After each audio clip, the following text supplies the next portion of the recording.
Ana 2 aylıq öz körpəsini acından öldürdü. Uşağı xəstəxanaya çatdırsalar da günlərlə ac qalan körpənin həyatını xilas etmək mümkün olmadı. Hadisə ilə bağlı körpənin anası, babası və nənəsi saxlanıldı.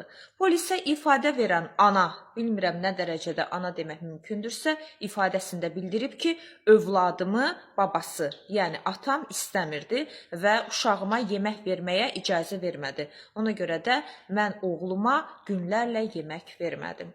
Uşağın cansız bədənini gördük, onu çarpayının üzərinə qoyduq, yemək bişirib yedik. Onu da bildirim ki, hadisə Türkiyənin İstanbul şəhərində qeydə alınıb və bu kimi hallar ölkəmizdə də baş verir.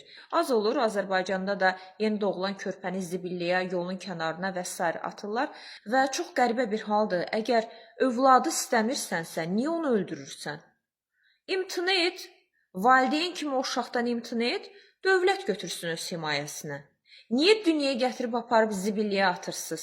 Zibilliyə ona görə atırsınız ki, zibillikdə ya acından, ya soyuqdan ölsün, yaxud itlər tapıb onu parçalasın, öldürsünlər.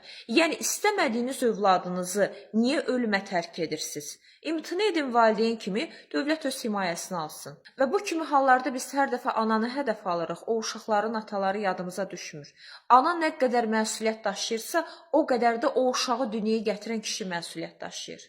Valideyn ola bilmirsinizsə, ata-ana olmaq sizə çətindirsə, barı adam olun.